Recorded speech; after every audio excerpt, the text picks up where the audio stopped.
paz do Senhor, meus irmãos, eu sou o evangelista Raimundo Alves e estou aqui para mais uma pré-aula das nossas lições da Escola Bíblica Dominical.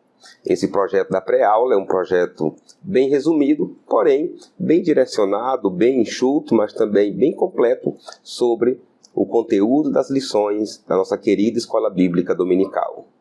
Como vocês sabem, nesse trimestre estamos estudando sobre a divindade e a humanidade de Jesus, baseado no Evangelho escrito por João, né?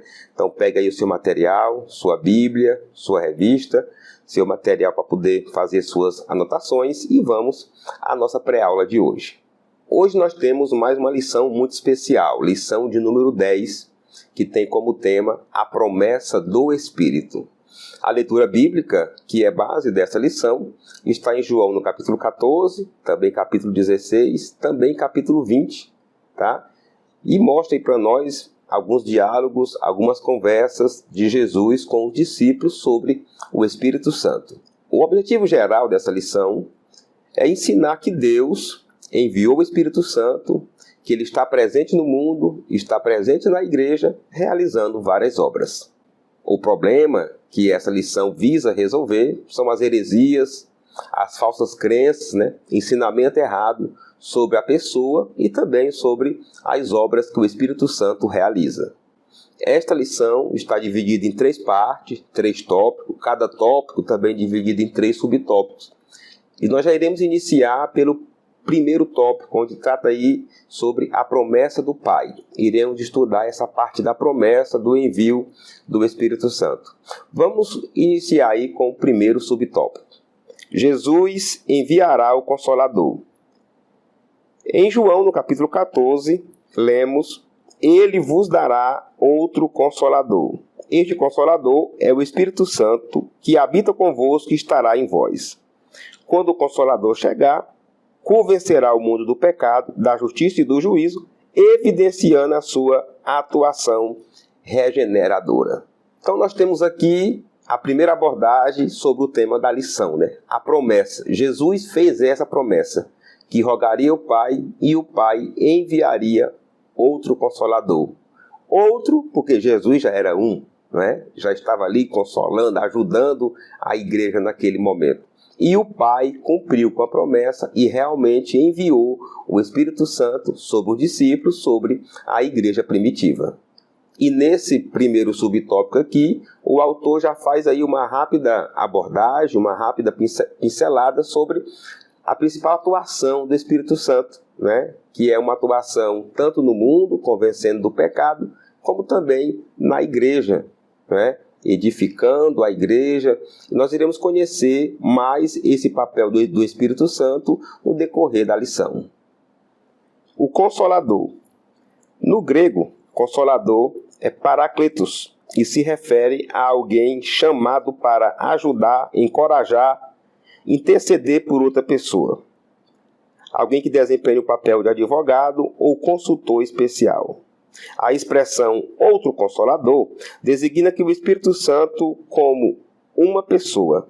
O termo grego allos mostra a distinção dele em relação a outros indivíduos da mesma natureza e reafirma a singularidade dele em relação às outras 2 pessoas da Trindade.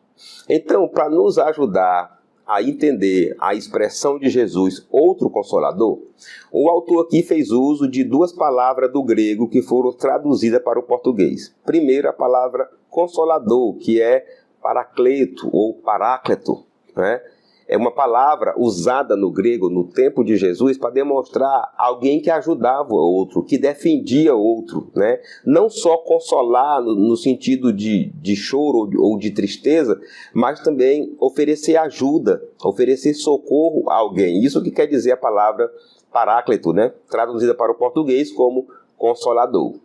Uma outra palavra que o autor usa aí é a palavra allos, que traduzido para o português ficou outro. Jesus disse outro Consolador. Outro Consolador quer dizer que era outro igual a ele.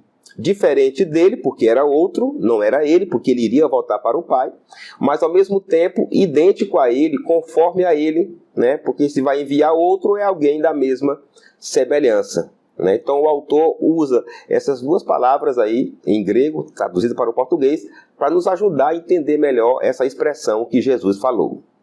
Não vos deixarei órfãos. Quando Jesus morreu, os discípulos sentiram-se órfãos. Deve ter sido difícil aceitar o fato de que o Senhor, o Cristo de Deus, estava morto. Nesta relação pessoal entre Jesus e os seus discípulos, ele garantiu que eles nunca ficariam órfãos, desamparados ou desprezados. Essa expressão órfãos aqui não é órfão de pai e mãe, porque Jesus não era pai deles, né, de forma natural. Ele era um mestre, ele era um líder.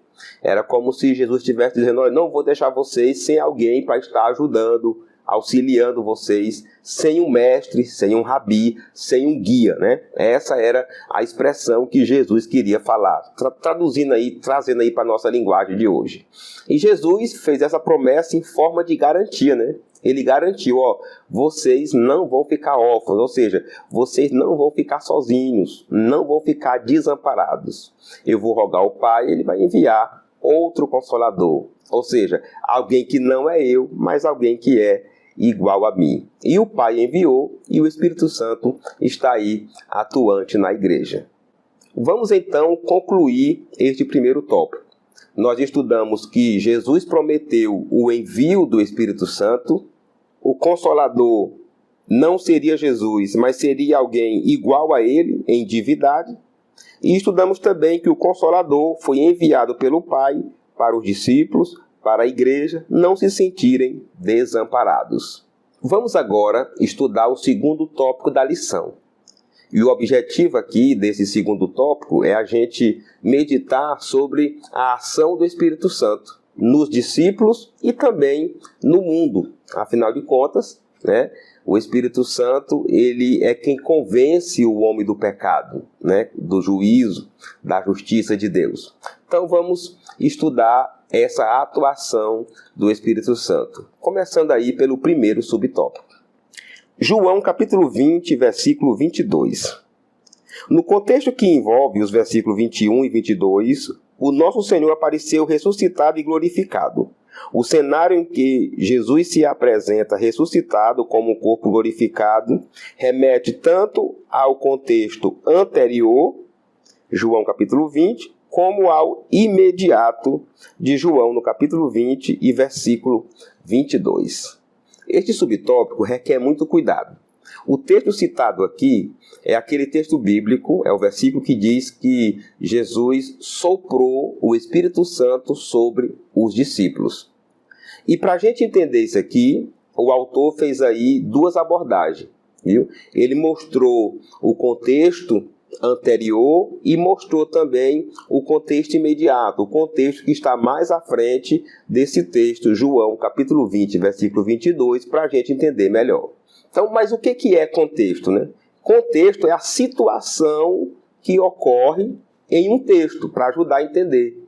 É a questão da época, do acontecimento. É você ler um texto e tentar entender o que estava acontecendo naquele momento.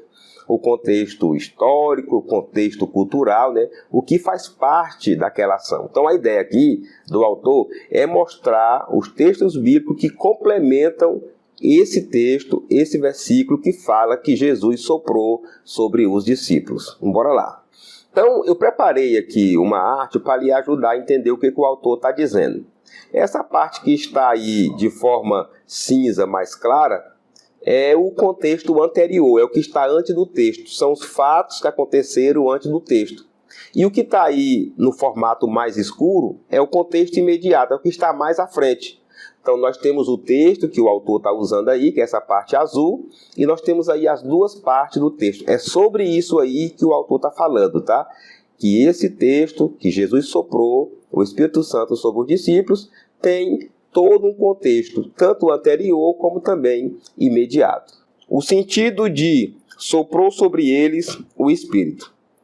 João 20 e 22 é um versículo que gera diversas interpretações teológicas divergentes, mas a Bíblia de Estudo Pentecostal oferece uma observação significativa sobre a interpretação deste versículo, em que a palavra Espírito significaria fôlego de vida.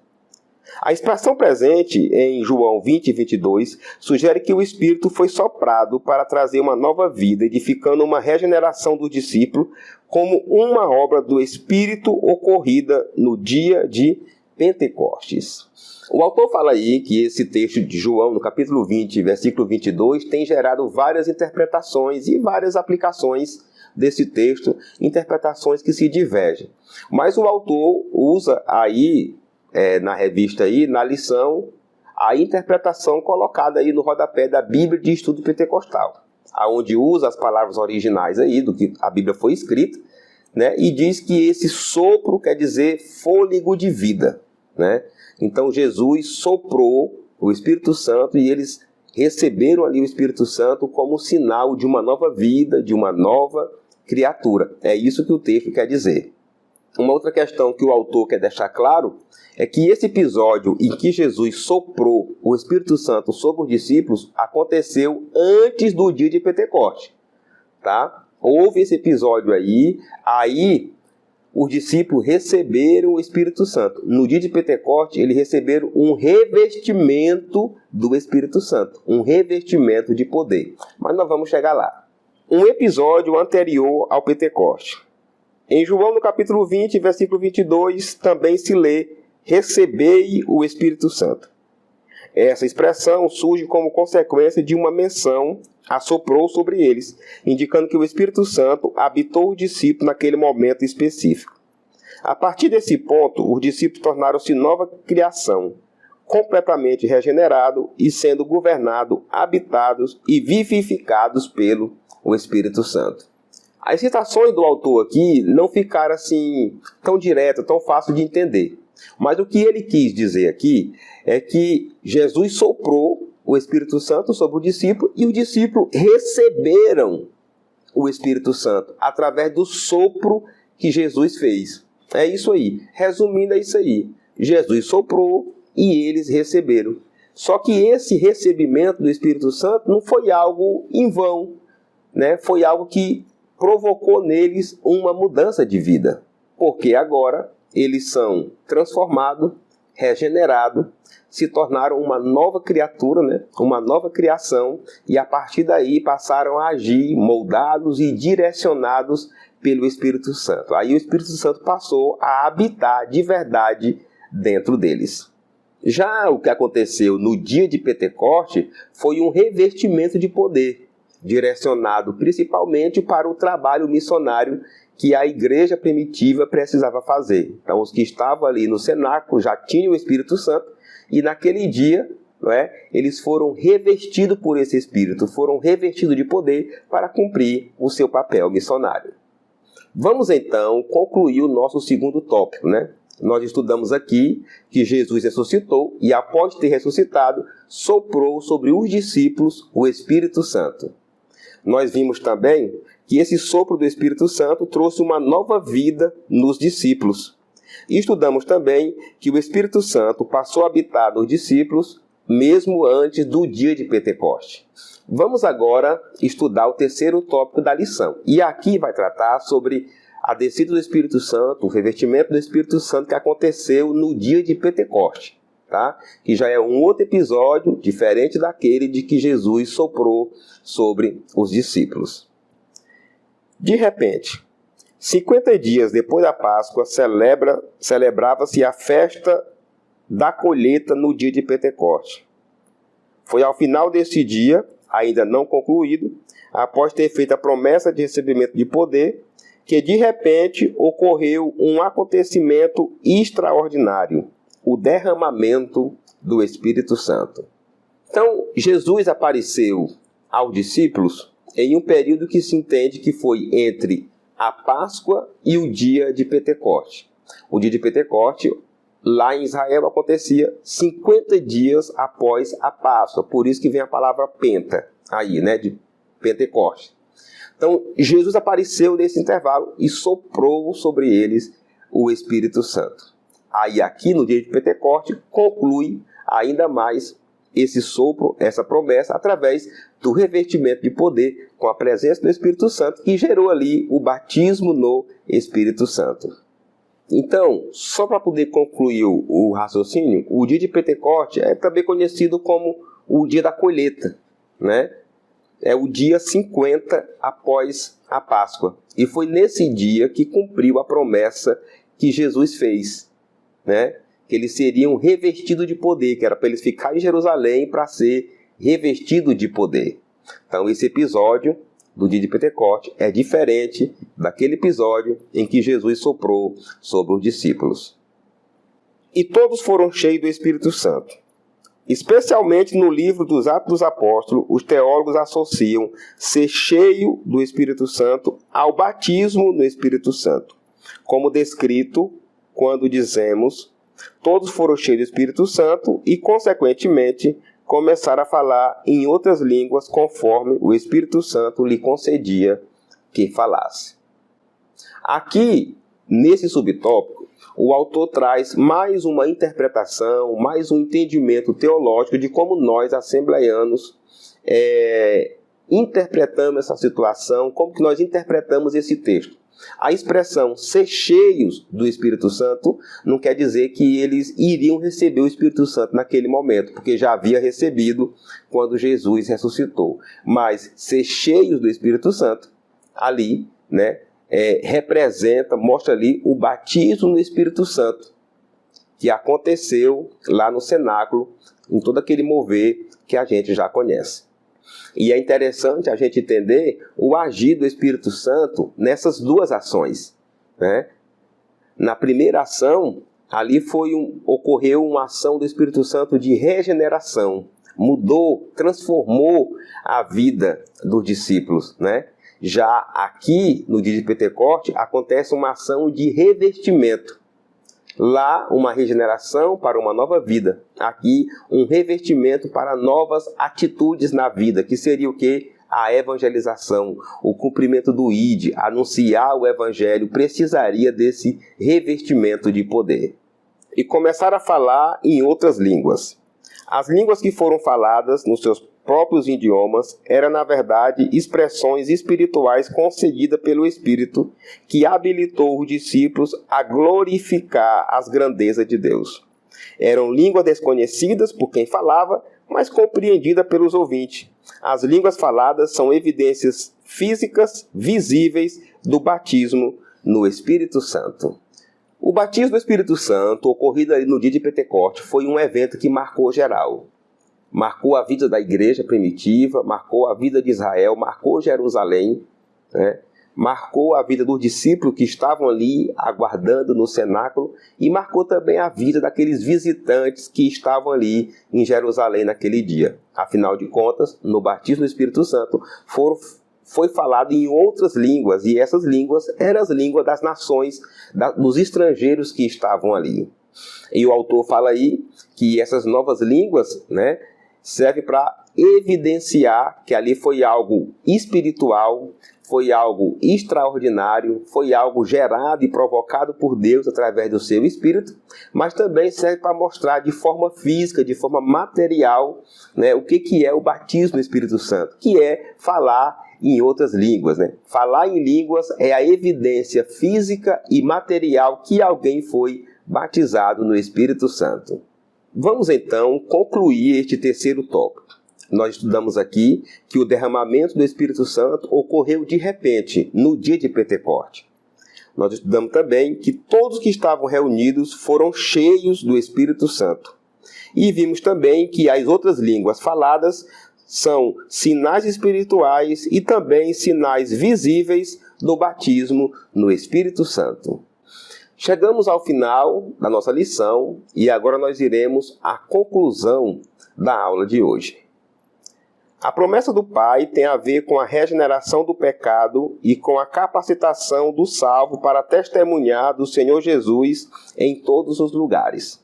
Então o autor inicia aqui a conclusão dessa lição, já fazendo um resumo da ação do Espírito Santo, que ele age tanto para convencer o pecador do seu pecado, como também para revestir os salvos que já foram libertos do pecado.